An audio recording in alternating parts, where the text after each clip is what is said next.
Are we ready for this? Let's do it. Let's do it.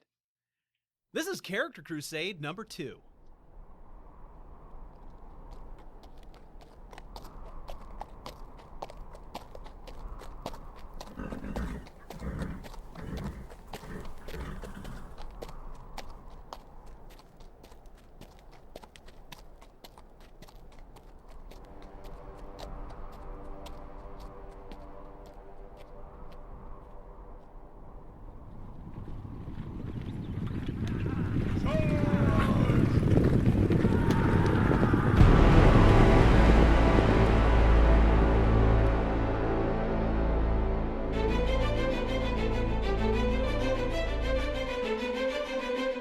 You're listening to Character Crusade.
Greetings, Crusaders. You're listening to Character Crusade Skyrim. I'm Stu. And I'm Joe. And I'm Matt. And here we are, once again, episode 2. We made it to episode 2. Hooray! Woo! Yes, rejoicing.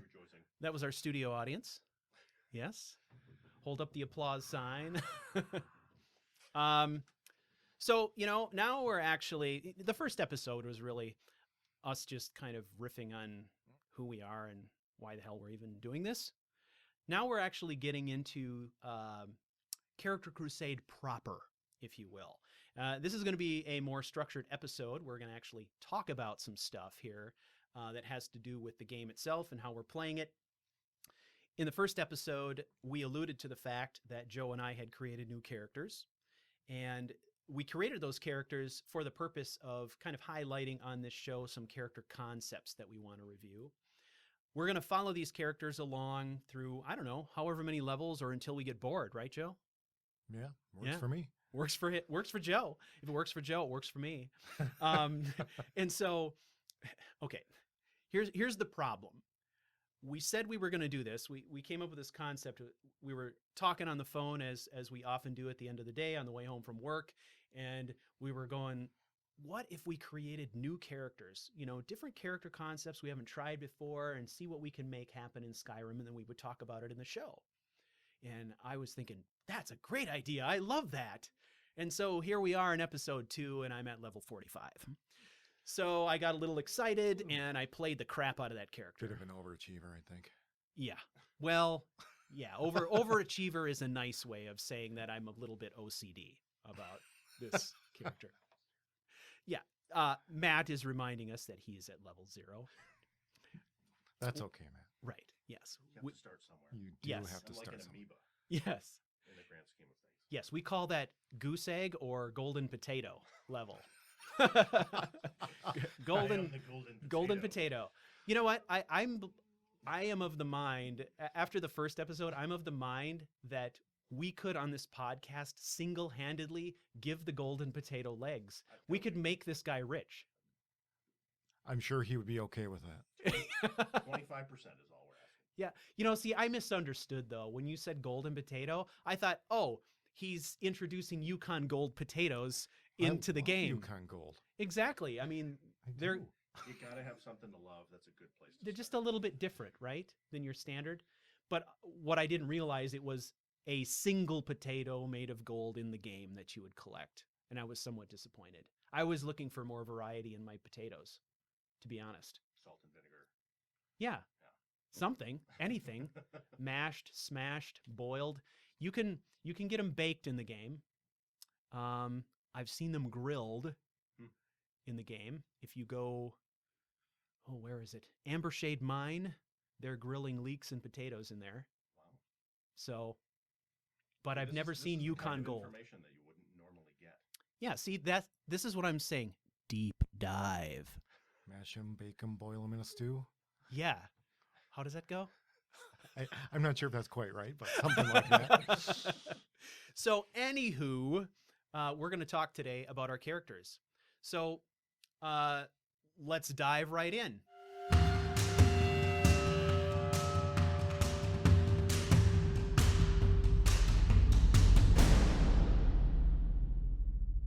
So first, we're going to talk about Joe's character, and we're really starting at the beginning here, level 1 or level 0, to be honest, in some of the concepts that kind of come into the creation of your character. So tell us a little bit about this character concept you've come up with for the show.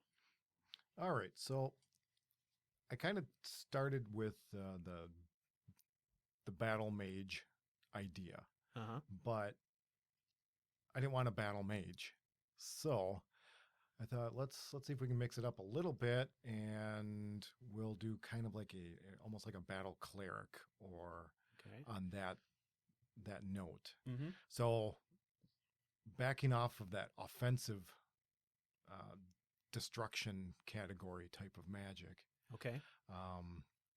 and still having kind of that melee presence so you can weather the storms up close. Okay. So that's kind of where I started with, was that idea, but I didn't want it to be refined either. I didn't want a character that was, of fine linen and of cut of that type of cloth. So No shiny armor? no shiny armor. Okay. He's not a paladin. He's not Okay. a cleric in that sense. So I took it more of a Native American twist. Okay. So I went more of a shaman. Ah, So, okay. Went with a battle shaman, Okay. for lack of a better word. All right. So that's kind of where he started out. So I wanted to kind of bring this kind of tribes, plains type of character Okay. to light, that has this shamanistic background, but can Okay. also get in your face. Okay, so you're thinking of offensive weaponry, Offensive weaponry. kind of defensive spell casting, maybe? Or what were your thoughts there? I was almost in the original concept was to start out with almost like in the illusion set. Okay. Illusion, maybe alteration. So that was kind of where I thought the magic properties would come Right. from. When you think of shaman, you tend to think of magic that has kind of mystical origins to it. Right, And right. the Skyrim magic system tends to feel a bit mechanical. Yeah, In a way, yeah. doesn't it? Yeah. Yeah. It seems weighted. Right. So Yeah, I guess the trick would be, how do you kind of simulate more of a spiritual or mystical style of spell casting, right. right? How it's taking place is really a lot different than I envisioned it. Really? So, first of all, with the start of the character, he actually started out with absolutely no spells whatsoever. Oh, So he landed in game with no spells. okay. No spells, a bow, and some light fur armor. Okay, so you're using alternate start, right? That is from alternate starts, correct? Okay. For those of you who are not familiar, alternate start, Live Another Life is the name of the mod, which allows you to skip the opening Skyrim sequence and start the game in a variety of different ways if you choose to. That's what Joe is doing here. Right. So the background was the tribal plains type of clan or tribe, Mm-hmm. person, character. that is sent out to find his spiritual self, Okay. so that he can combine in to become this tribal battle shaman. Okay. So then give us the vital stats then. What did you go with in terms of race and all that kind of stuff? Well, I opted to go with the Nord. Okay. I kind of envision it as a Nordic Mhm. indigenous tribe. So Okay. I went with a Nord. And I've kind of have been setting points from levels and stuff almost evenly at this Okay. point. I think that kind of makes sense in a way, right? Because if you think about it, if you're sort of on a spiritual quest, you're going where your experiences lead you. You're not necessarily starting with a plan. Right. And so what's the character's name? I named him Hinto Cheveyo. Okay. And I this like is that name. actually Cool two different Native American names Okay. that I gleaned from our friend Google. Okay. Hinto is Dakota or Lakota, Mhm. word meaning blue, and I gave him bright blue eyes, Okay. so that Yeah, harkens to makes that. sense. Yep. And then Cheveyo is a Hopi word for spirit warrior. Ah, cool. So I like it. very southwestern tribe and more Uh-huh. of a northern midwestern tribe, but Right. I guess that's kind of irrelevant at this Mhm. point, although they probably wouldn't agree with me. Not saying the tribes are irrelevant. I'm saying the combination. Well, at first when you sent me the name, I thought it sounded like Japanese or something even. oh, I But could see that. Mhm. I could see that. Yeah. I like the name. So, okay. So This character is dropped into the wilderness. You're trying to build kind of a shamanistic battle mage type of a character, correct, but with no spells. but with so, no spells. So I had to okay. kind of work that into because I had never started a character without any spells, not even healing. Uh-huh. So Yeah. I kind of evolved that from a role play standpoint as they were either stripped or he needs to find them. Okay. So he's kind of on a quest to find that aspect of his person. Okay. So this thing of not having any spells to start with, I think in the vanilla game, pretty much anytime you create a character, you start with at least one spell, don't you? It seems I like wanna I say, say. I've never started a character without at least like healing or Yeah. flame. Is this a function, do you think, of the alternate start It may mod? be. Or? It may be. I'm not entirely sure. Okay, But and it very well could be. which option did you I select? I started out in the wilderness. Okay, so you just it Yeah. drops you in the wilderness. Yep, it drops me in the wilderness, and that was actually kind of fun because I don't know the landmarks of the game as well as you do per se. Mm-hmm. So I literally had no idea where he was starting. Oh, He was kind of in a mountainous, not mountains, but Mhm. mountainous, which could be anywhere in Skyrim. did you look at your map? I did not look at my map. Oh, that's cool. I See, that's opted the way to not do to because I wanted to wander until I found out where I it. was. Okay, so where did you end up? Turns out I ended up very close to the cave that exits Helgen if you take the Oh, really? the regular start.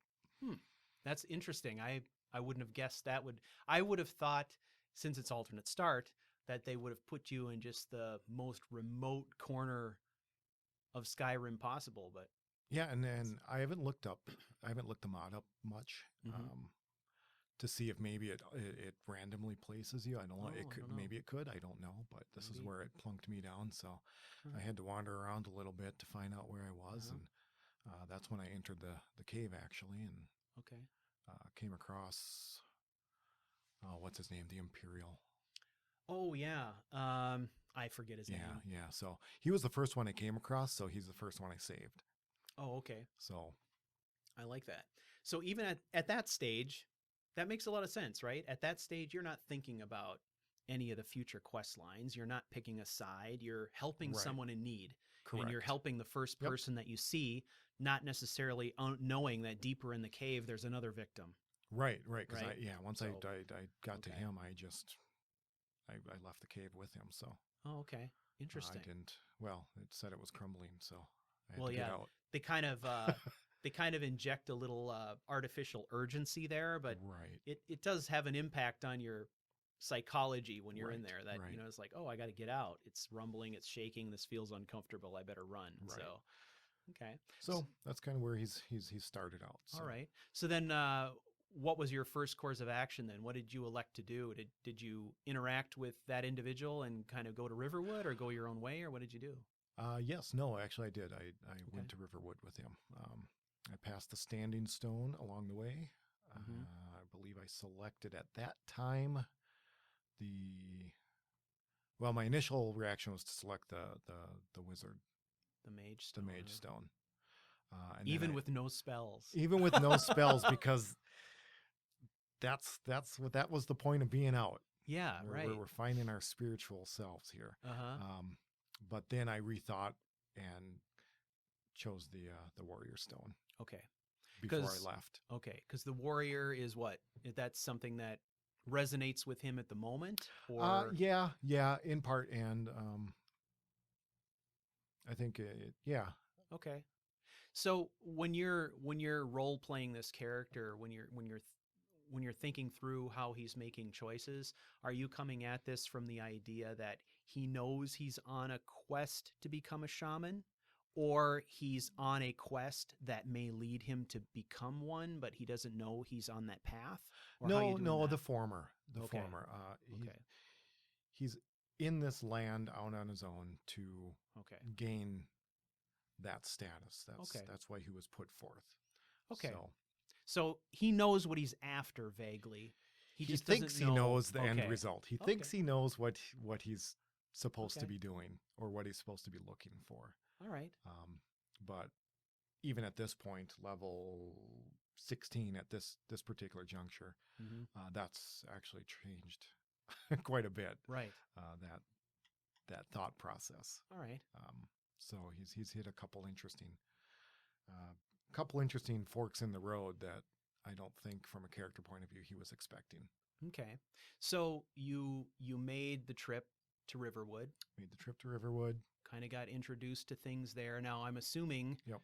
then you've kicked off the main quest line to some degree, Yes. right? Yep. So you've seen a dragon and all that business, right? Yeah. Well. Okay. Yes. Yep. Okay. All right. So hit the Riverwood. We went into whatever his name is. The people the house there. Yeah. Mhm. Picked up a couple supplies, and then went off to Whiterun because that's what he was supposed to do. Okay. They asked him to go tell the Jarl of Whiterun, Got it. so that's where he went.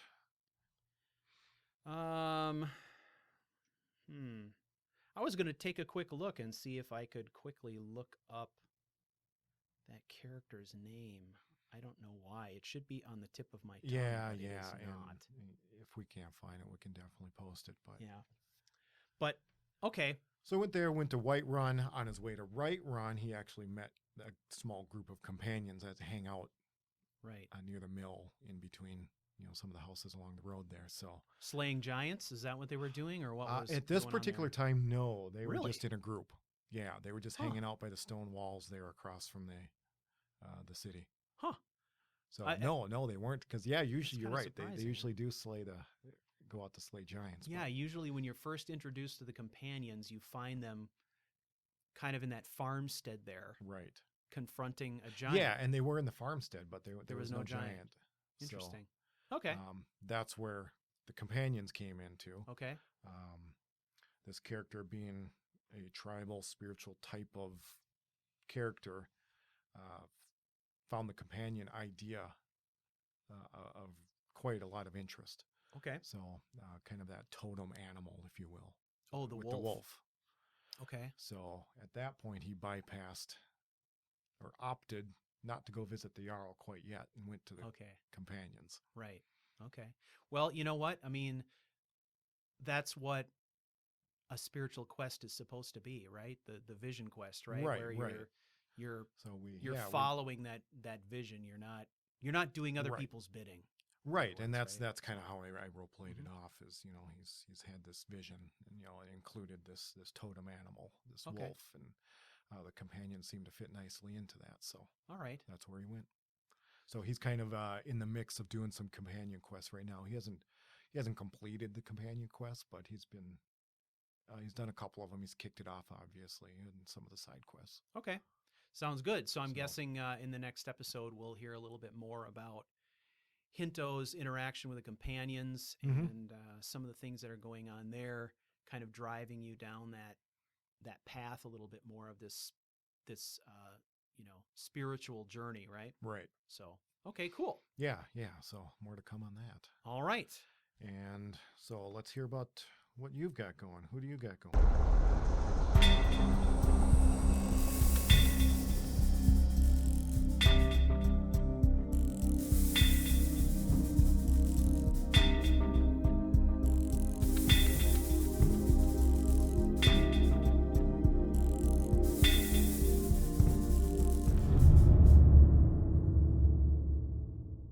My character's name is Julian, and he's a Breton. And for those of you who are fans of the YouTube channel, no, I don't just play Bretons. Just please understand that since I stopped playing Fleet, who was also a Breton, I've played 3 other characters in the intervening time, and now I'm on another Breton. So I've come full circle. Picture it didn't happen. Oh, man. So, yes, his name is Julian. And when I came up with the concept for this character, the basic concept, as I envisioned it originally, was an arcane engineer. I wanted to find somebody, I wanted to create a character who was focused on artifice as the primary means by which he accessed his well of magical power, if you will, right? Cool. So I thought, it's what it is. It's a combination of magic and craftsmanship, where you're building things and then you're imbuing those things with some kind of magical power and then doing things with them. And the idea is to, as he goes up level or over time, he's creating increasingly more sophisticated mechanisms. Right. I love this idea. I think it's great. It's almost got a little bit of a archaeologist. It is really, right? Built into him. Yeah. So what I did with this character is I'm also using alternate start, and the premise for this was that I chose the option where you just land by boat. And Okay. when I've done that. That's a fun one too. When you land by boat, you end up in solitude, and you have a little bit of change in your pocket, and that's about it. Now, speaking of that, knowing the region, how did you Mhm. deal with the cold? Do you have Frostfall installed? Yeah. Do you? Yes, I do. That must have been a harrowing journey. Yeah, it kind of was. Thankfully, when you get off the ship, you've got about 400 or so gold pieces. Mm-hmm. So I had about 400 septums, and I was wearing, a suit of clothing that was considered fine quality. Oh, okay. And I had. Oh, you know what? I'm mixing up your start with the other boat. Oh, the are you? abandoned. There's the okay. shipwreck. The shipwreck. I've done yes. the shipwreck. No, yeah, this is Okay. this so- is completely different. This is you've traveled to Skyrim Oh, from got some it. other place, and Got you're it. not shipwrecked. You're landing right in harbor, Okay, and you're so just that's- yeah. walking up to the city. So the way that I've played this off is that Julian he doesn't come from a noble family. He comes from what would be considered a middle class family of merchants. Okay. So, and this is getting into a little bit of the background story here, but it's the premise that I used to kind of kick this off, and it helps me understand a little bit more about what I'm dealing with this character. But so, the idea is that he comes from kind of a middle class family, and as part of preparing himself to take over the family business, he goes out and he spends 6 or 7 years out at sea on a ship with a merchant ship's crew, working on a boat, kind of becoming a journeyman or an apprentice Okay. shipwright. Oh, okay. So, cool. so I knew from the very start that I wanted to give this character this sense of being mechanically inclined, very inquisitive, very intelligent and inventive, that kind of thing. And that was going to be what drove him to explore. Okay. So it was important to me that I came up with some premise for that, and that's kind of Why? how I did that. So got off the ship, and basically what I did from the get-go was just started converting what little I had into cash and doing odd jobs around Solitude until I had enough money to build my own set of gear. Okay. And I am using Percus Maximus for this playthrough. Yep. So with Percus Maximus, I had a lot of various options I knew on the smithing side to kind of do this artifice idea that I had. But I'm also using some of the other recommended mods there. So I'm using immersive armor and weapons. Yep. Okay. So I crafted my own set of armor with the money I was able to scrape together. And I made sure to make something that kind of had a seafaring, swarthy flavor to it. He tends to only want to fight with curved swords. Curved swords. So scimitars and sabers and things like that, cutlasses, kind of seafaring style weaponry. Okay, sure. So I was able to kind of scrape together just what I needed to make my own set of gear and then hit the road. Okay. And hoofed it all the way Wow. to Whiterun. That was the objective. So that's a long way to go on foot. it is a long way, especially too when you consider some of the crap you run into along the way, Robber's Gorge and all of that business. I hate Robber's Gorge. Yeah, so there's some kind of dicey places that you have to get through, especially at low level. at low level. Yeah, it's tough. But if you can survive it, you can level up fast. Exactly. And we'll be able to talk a little bit more about some of the character background ideas here in the next segment. Sounds but good. that's kind of the basis, right? So the character is a Breton. He's really driven by curiosity and inventiveness. He's insatiably curious and driven to learn as much as he can about technology in general, but specifically Dwemer technology. Oh, okay. So that's kind of the driving force there. I too used an online name generator, and his full name is Julian Wingate Bitteridge. Nice. And so I'm thinking about this character. I'm thinking, what do I name him? And I found this online name generator. It has all these different categories, and one of the categories you could opt for was steampunk. So I checked the steampunk name, and of course you get all kinds of sort of Victorian sounding names, right? Oh, sure. So that's where I got Julian from. Okay, all right. Julian Wingate Bitteridge. And what the name generator picked for me was actually the last name of Bitteridge, and I changed it to Bitteridge. All right. Because it plays out for my story a little bit better. Oh, okay. But cool. I'll talk about that either later or in another episode. But yeah. So that's kind of the basis for it right now. And then just when I'm kind of referring to the character, I refer to him with a nickname of Fulcrum, which is kind of I sort of envision it as being the nickname he's given on the ship. Oh, sure. And is Fulcrum, and it has to do with this whole idea of mechanical kind of stuff. The Fulcrum idea was kind of a play on that, right? Right. So a nickname that pertains to something of his nature was the idea there. So sure. Yep. Nice. Very good. So I think that's a good start for now. We'll check in again with these characters in the next episode, right? Sounds good. All right, so let's move on to our main segment. Stick around.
So in today's discussion, we're going to take a little bit of a dive into character background.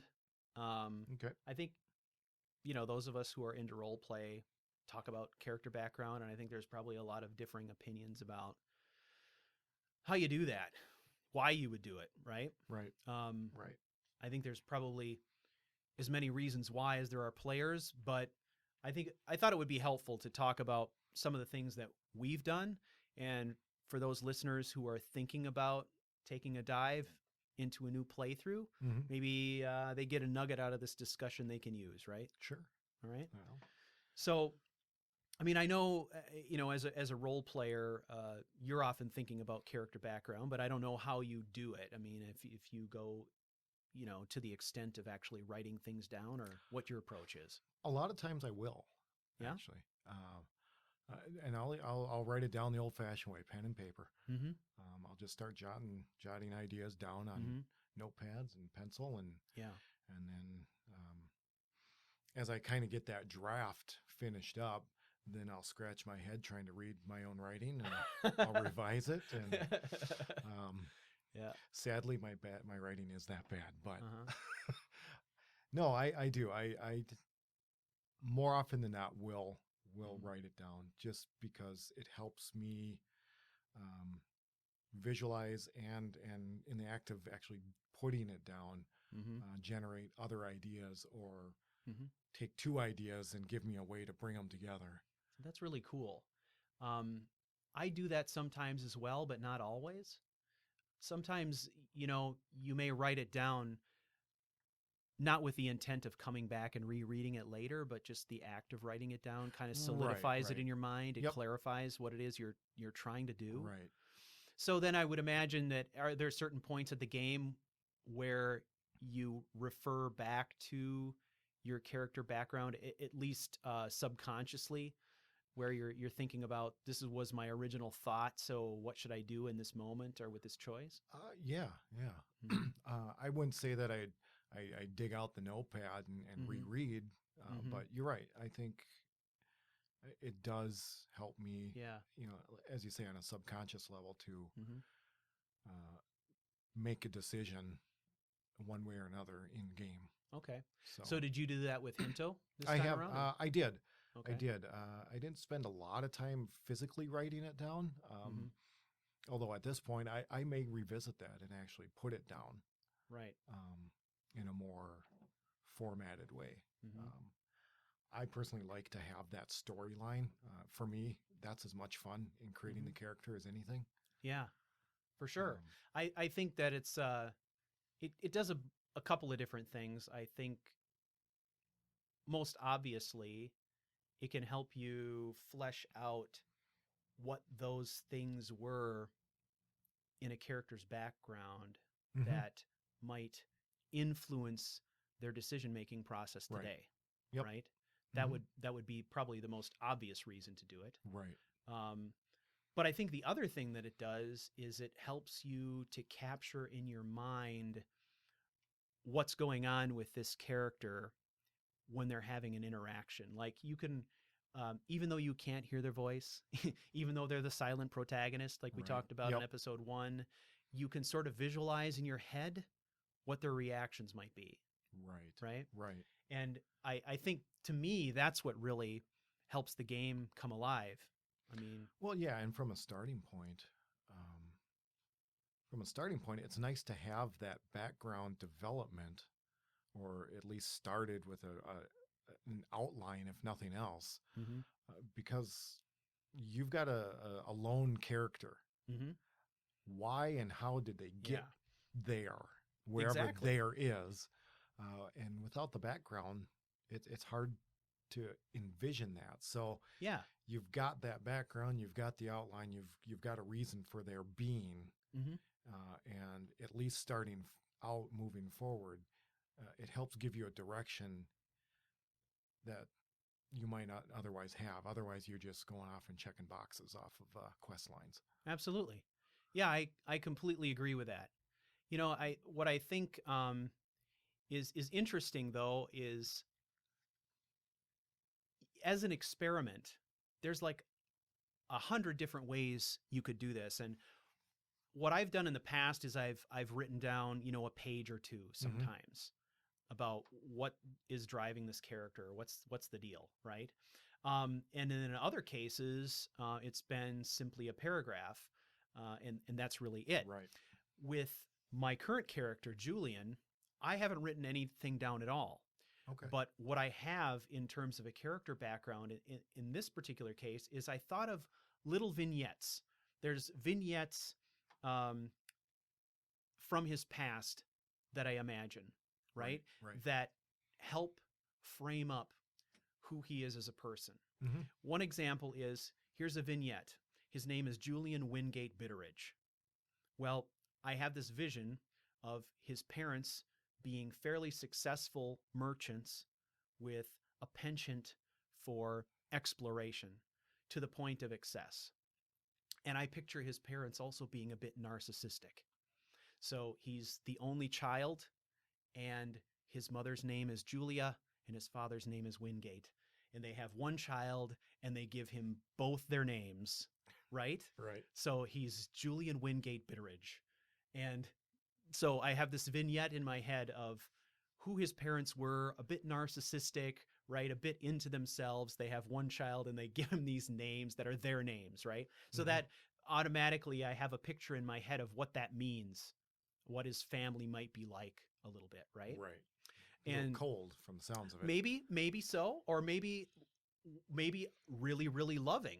Maybe really loving, but just so into themselves and so wacky with ideas and places they want to go and things they want to see that they don't recognize that they're being narcissistic, that they're being insular, that, everybody around them says like, why would you name your child that? But they're bouncing around having a good time saying, why wouldn't we? Right? Sure. So I think about it that way too. And so when I think about vignettes, I also think about, this nickname Fulcrum. Where does it come from? And I created this little mini story in my head that his father says, you know what? If you want to learn anything about being a decent merchant, you got to get out and see the world. I'm putting you on a ship, and you're going to do a 7-year journeymanship in the merchant fleet, and you're going to learn how the business works. You're going to learn how to sail a ship. You're going to learn a skill, right? And all this stuff. And I imagine this point where he gets on the ship and discovers he's a lousy sailor, a really lousy sailor, terrible at it. But what he's really good with are his hands. He's good at fixing things. So he becomes the guy on the ship that fixes things, that keeps things working. And when their ships are too tall to get under that bridge, to get into that port where they could do a whole bunch of business, he comes up with this idea of building a fulcrum into the mast so that they can bend the top part of the mast down and get under the bridge and opens up trading lanes for the company, making them millions of septums, right? And gets the nickname Fulcrum, right? So he shows his worth that way, right? And these are all tiny vignettes inside my head that I think about. So when I was actually crafting the character, I used a mod. What is it? It's the race customizing mod. What is that called? Oh, the race menu? Yeah, race menu. I used race menu, and I went in and adjusted the sliders on his facial features. Okay, yep. So that he's got one eyebrow that raises slightly, so he's got a slightly imperious look on his face all the time, and he looks sort of swarthy, and he's got this imperious look, and he's got this mop of blonde hair that's out of control. And I sort of just kind of picture him as this guy who's, yeah, I know the business. I'm a smart guy. I'm an explorer, but I also love the ladies. I love to gamble. I love nice looking clothes when I can afford them and when I haven't gambled my money away. And, that's how I kind of envision that character through little vignettes. And I didn't write any of them down. That's all right. But I think I will someday. Probably when he's, level 10 bazillion and I'm not playing him anymore. Then I'll think, oh, I should have wrote that down. But so that's how I think of this character. Anyways. Good. Cool. That's one way to do it. Now, the other extreme is to create a character that has no background.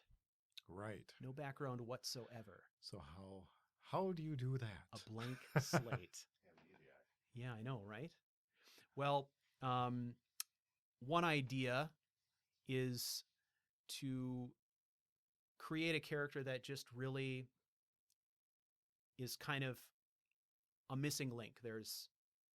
He really doesn't know what his past is, how he got where he is, and maybe he's trying to cover for the fact that he doesn't know, and that influences his decisions. Mm-hmm. I did an experiment like this recently with a wood elf, and I used alternate start Mm-hmm. to have him start out his life as a member of the Thieves Guild. So when I created the character, I didn't even really have a name. I started the game leaving his name Prisoner because he didn't know what his name was. Funny. And so when you start the game, it transports you immediately into the Ragged Flagon, which, All if right. you're aware of the Ragged Flagon, it's kind of an underground thieves guild tavern that is built into the sewers underneath Riften, and it's surrounding this big round stone cistern. Yep. And when you start the game, you're standing right in front of that cistern. And so I thought to myself, I'm standing right here. I'm looking around. He sees people. He's going to have to interact with them any second. They're probably going to ask him who he is. And he looks at that round cistern and he calls himself Circle. And then the rest of the time I played that character, he referred to himself as Circle. That was his name. And I spelt it a little funky, you know, with Right. an S and a CK and a, Right. you know, right? That's a cool way to start. Yeah. So it was really kind of interesting. And then the experiment was then, how do I proceed through the game playing a character who doesn't really know anything about his past? Right. But the thing that I thought was cool about that is one of the things you hear about Skyrim all the time is, you know, man, you know, these characters, like, they acquire all of these epic skills so quickly and, you know, stuff like that. They level up fast, and pretty soon they've gone from being the level 1 whelp to being able to, you know, backstab people and sneak within 10 feet of people without them knowing they're there, and all these kinds of things, right? Right. Right. One of the things that Percus Maximus introduces into the game is this ability to have certain skills where you're a prodigy. And by selecting a prodigy option, you can get these advanced perks that are supposed to be some kind of innate ability that you have. So my thought was, with a character like this, perhaps he was, in the past, a really excellent thief.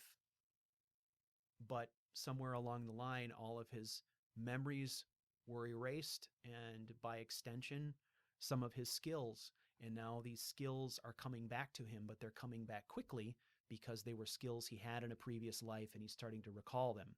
So one of the things I did with that character then was I took a prodigy, the prodigy perks in the sneak tree, so that he had this innate ability as an infiltrator and to be silent and stuff like that. But in that kind of environment where you're in this vacuum, a person's in sort of a personality vacuum, what happens to them, right? And he started to really take a dark twist as he became influenced by all of these things around him, almost kind of a cult-like sort of a status to him. But that was one evolution. That was kind of an example of maybe coming into the game with no background. What do you do? You know? Right. But I'm sure there's other options, right? Other things that a person could do. So, I mean, you've played some other characters before Hinto. I know that Yep.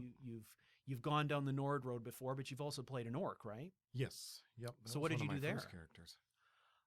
That was a character that this was prior to using alternate start, so it was using the vanilla intro.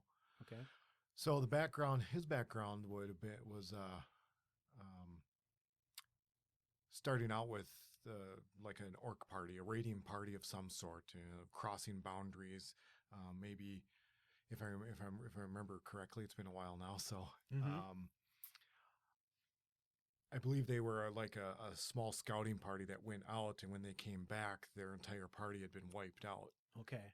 So, and then shortly after that, they were, hit up by the Imperials and captured, and he was the only one to survive and was brought into Helgen. Okay. So he started out as a prisoner from a failed hunting party or a party of some sort. Okay. So his whole idea was, let's figure out what happened and get back home. Okay. That was kind of where he started from. Okay.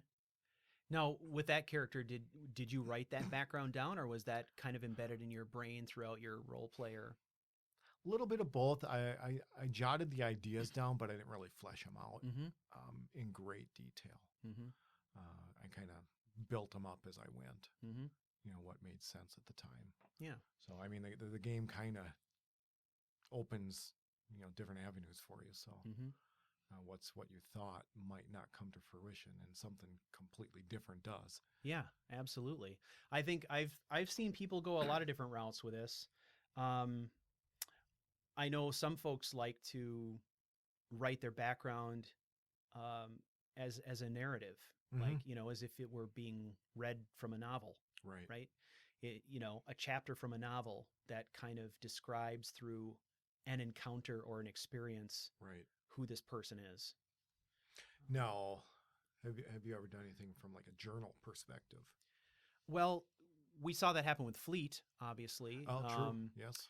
I don't Excellent example.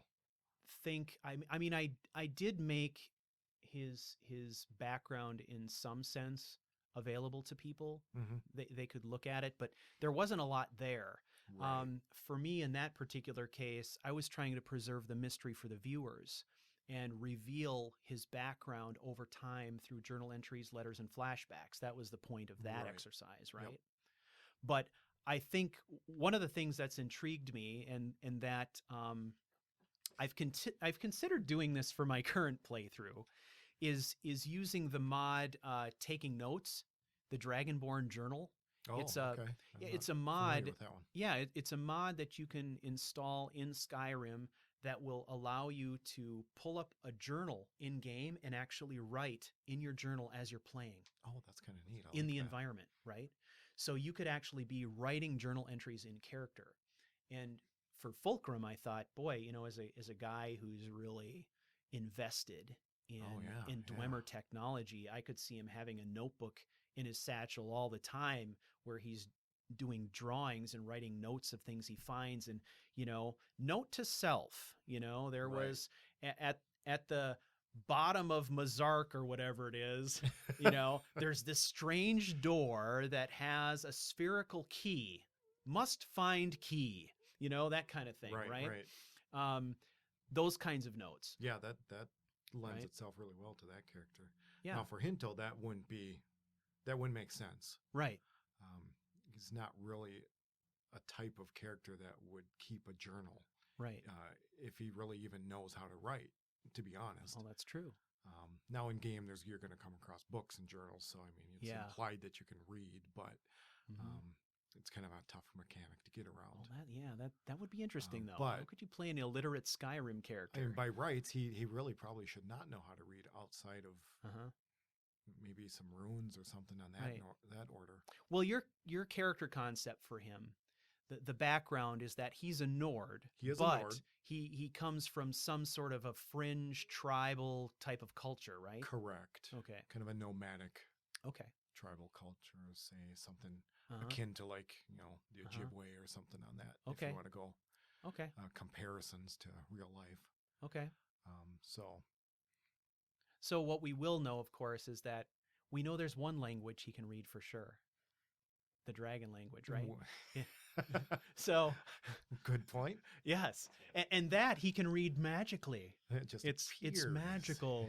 Yes. Within the brain. Yeah, look at these things on the wall that you can just suddenly read for some reason. I love that. I don't know if from this character perspective, I don't think it would be a matter of reading as much as the dragon language or runes are embedding themselves. Oh, yeah. So I like that even better. He may not be reading them, they're reading him. Ooh, that's deep.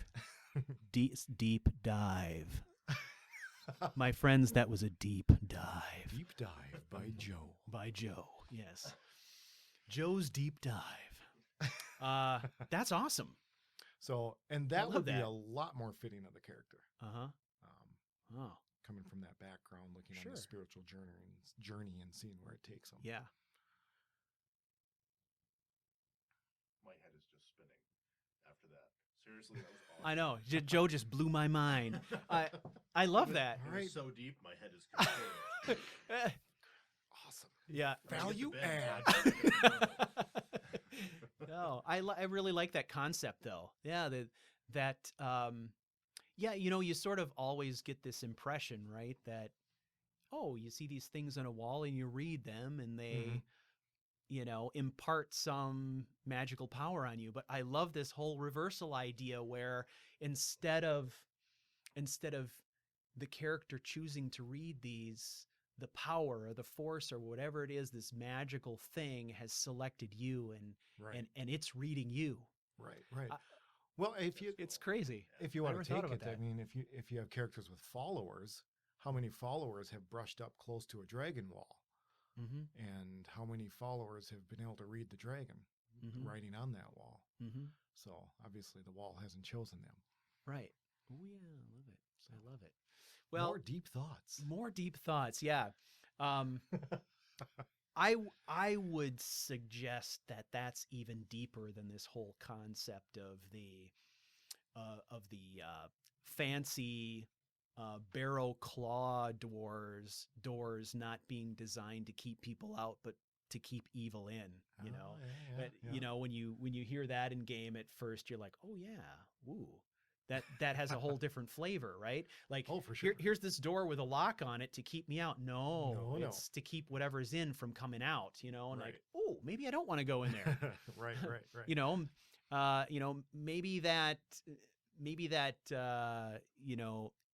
ancient sword of frost isn't worth me going in there or whatever. Right. Yeah. No, I love that. I love that idea. So I don't know. I guess listeners, there's probably 100 different ways you can do this. This is the topic that is going to come back over and over again because the character background is nothing but a starting point. And that's why I like the idea of journaling in game. Yeah, I do too. I do too. Because it's ever evolving, right? So what's the point of writing an exhaustive background for your character if they stop evolving after that? If they're doing something worth noting, then maybe we write that down too, and we keep adding to that narrative, even if it's just for our own gratification, and it helps us remember the path we're on. I will say that it's kind of interesting because I would say around level 40 with this character right now, and I have not pursued any of the main quest lines at all. I have played him to the hilt as a guy who is interested in nothing other than exploring and building and inventing and tinkering. That's what he's all about. And he is on a quest to seek knowledge and find tools and understand things. So every place I've gone with him has been the sole purpose of doing it. And so the story is evolving, but it wasn't until I hit the early 40s in level that that was the first time that he ever had an encounter with what I would consider to be a morally ambiguous kind of a situation for him. When I play him, I play him as if he were a decent person Mm-hmm. who's not interested in cold-blooded murder. Right. That's not the kind of person he is. So even though he's excellent at sneaking, he's great with a bow, he's a really good swordsman, he would be completely turned off by everything in the Dark Brotherhood questline. Right. So, I'm kind of gradually thinking ahead, kind of coming to terms with what he would do there. But up to this point, it's all been, hey, great time. It's, kind of going out and, exploring and finding these things and bringing them back and tearing them apart and seeing how they work and all this kind of stuff. And just for a little background, I've used a mod in the game called Briar's End, which is a little tiny home that's nestled in the White River Valley just below Valtheim Towers. And it's just kind of this quaint little house. And in my character background, one of those vignettes I have in my background is that his father becomes ill and dies of some kind of a lung condition he got with all the time spent in mines and things that he was doing for the trade. And when that happens, his mother can't really run the business by herself. Her son is off sailing the sea somewhere. So she takes all of her interests in the business and she sells it to the East Empire Company, and she takes her earnings and she moves to Skyrim to be close to her brother, who lives in Whiterun, who is Belethor, by the way. By my telling, is Belethor. He runs the general goods store there. You don't say. Yeah, I don't. So that's the vignette going on in my head, right? All right. And she uses her little nest egg, and she buys Briar's End, which she starts, living there and kind of begins a new life, little garden, little place to work, blah blah blah. And essentially, what brings Julian back from his time at sea is word that his mother has passed away, and this home has been bequeathed to him, and he nowhere else to go. I mean, they don't have any holdings left in High Rock, so why not go to Skyrim, new territory? And so he ends up there. Well, the idea is, if you're familiar with the area where that house is, I mean, you've got bandits on one side in Valtheim Tower, and then just down the road, you've got a whole castle filled with necromancers and stuff. And so Fantastic neighbors. Yes, I know. What a great neighborhood. Huh? What a terrible neighborhood. So over the course of time, right, I've spent some time securing the valley. And sort of the last remaining piece was this hornet's nest of necromancers living down the road. I'd successfully secured everything else. And so I'd kind of ignored them, right? Like, they're just whatever, live and let live, right? Or relive. Yeah, or relive and reanimate or whatever. And so I'm like, fine, it's fine. I'm going about my business. I've got a Dwemer ruin I want to explore over by Riften, so I'm minding my own business, riding by the castle, and one of them zaps me with a lightning bolt, and we get into it, and I cut him down, and it was kind of like, okay, you people are on my list. And then I went about my business. Right. And so I recently had this encounter where I thought, okay, I've come back from my latest quest, and I've got all my Dwemer junk that I've accumulated. What do I do next? And I'm spreading the map out, thinking, what do I do next? And then I'm looking down the valley at that castle thinking, I need to secure this valley. I need to kick out my last remaining bad neighbor. And so I went in there and slaughtered all those necromancers. And it was the first time he had ever done something that I would consider to be murder. Right. And that's at, level 40. And so there's that twist, right? And like, that's not worth writing down. That's a major evolution point, I think, in a character's progression in how you would play them, I would think. Cool. Very good. I like it. Yeah. Like so I think we all hit those. It's just a question of, how do we record that? How do we continue the story? Right. So is there something, do you write these things down, or does it just kind of evolve in your head, or what do you do? Yeah, no, I don't write it down as I'm playing. I've got kind of the idea, the base of the character's background, as the starting point, always kind of in the back of my head. So, using that, when I hit those moments, I'll have a quick thought. What would he do? Compare it to what can he do, and just play it. So it turns out to just kind of work itself into the game, and either he retains his old ways, or he finds a new way, or a new one develops. On the YouTube channel, we talked a little bit about that concept of the psych profile. Right. You and I have used it in the past in various role-playing games. I have not drawn one up it? for this character. I probably should, because it is really helpful. It certainly can be. I haven't done it with this character either. I found that my little embedded vignettes have been kind of doing it for me, and I Right, haven't right. written anything down. But Right. Well, and the hard part with the psych profile is like the background. Well, not a background. A background, what happens, happens. But Mhm. like the concept, it's changing. It is. So one bad encounter with necromancers, and suddenly your cruelty might bump up a bit. Well, yeah, and that's the Yeah. problem, I think, in essence, with the psych profile. Yeah, right? and it's very specific. I mean, Yeah, it's not as black and white as a yeah, profile can make it seem. yeah. Saying that a character has a cruelty of total is a bit difficult Right. in a game Yeah, like how does this. What does that mean? Yeah. So mean, you're always looking for what am I measuring these traits against? Right. I mean, Mhm.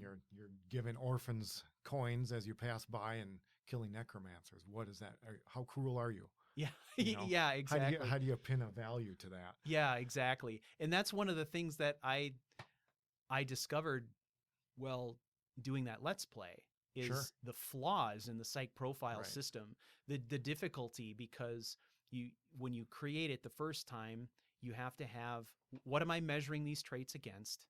Right. And then every time you check in and make an adjustment, it doesn't have any impact unless you're measuring against the same thing. Right. But that same thing may not matter anymore, right? So I think psych profile can help taken in context, but I think in the beginning, Mhm. it can be helpful to maybe again start the Right. character in a specific direction that maybe Mhm. your concept or your thought might want to take it. Yeah. But as a hard and fast rule, I don't think Mhm. you can use it. Right. And dear listeners, when we talk about the psychological profile, what we're really talking about is kind of it's a really simple role-playing mechanism that you can use to try to base some of your in-game decisions on kind of this set of traits, right? So if I remember correctly, the traits are loyalty, piety, passion, Passion, selfishness, cruelty. cruelty, and there was one more. I can't remember the last one. Loyalty, piety, passion, selfishness, cruelty, and sanity. Sanity. That was it. Sanity? Sanity. Yeah.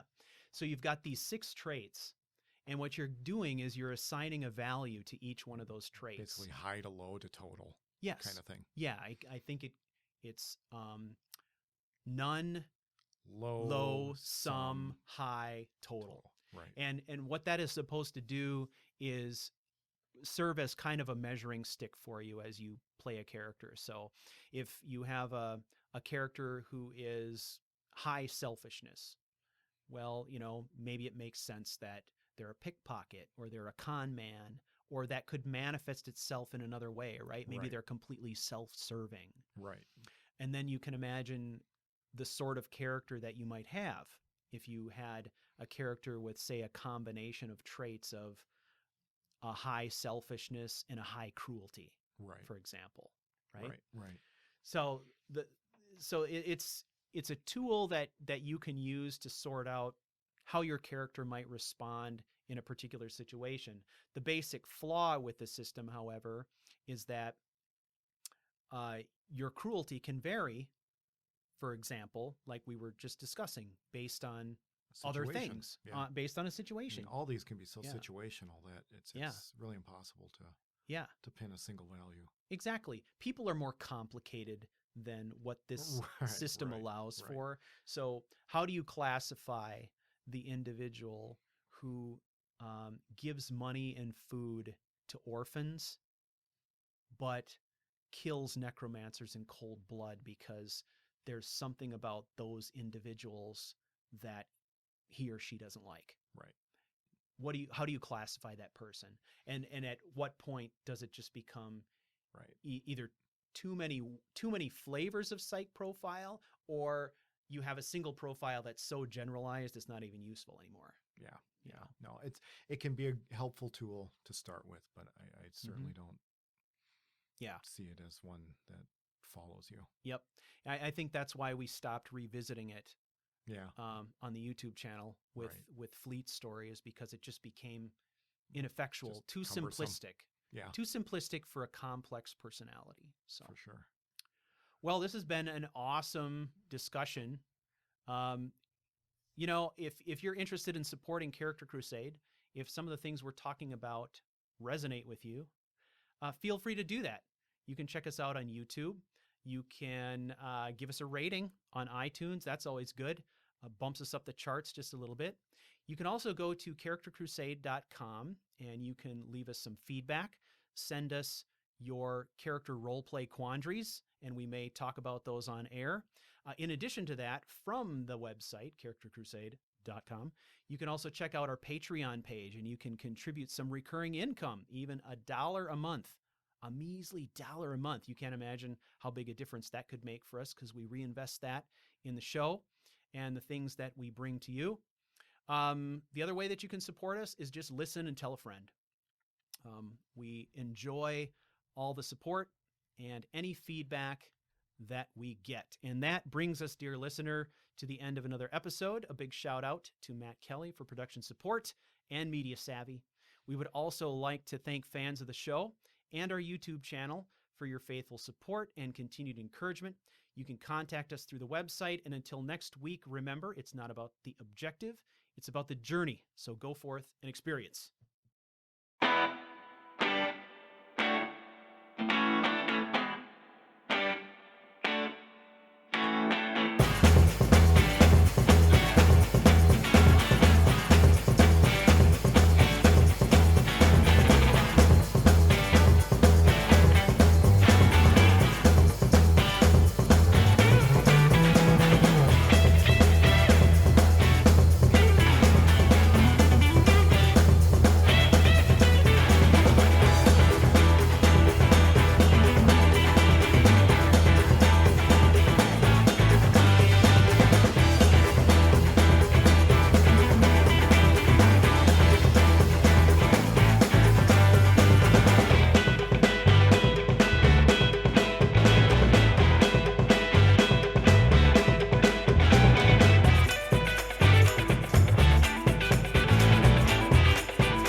Okay, so the way this is going to work in the intro, I got it just really simple.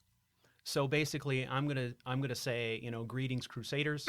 You're listening to Character Crusade Skyrim. I'm Stu. I'm Joe. I'm Joe. Hello. Yeah. How about if what I could do is just say, and I'm Matt. Bye.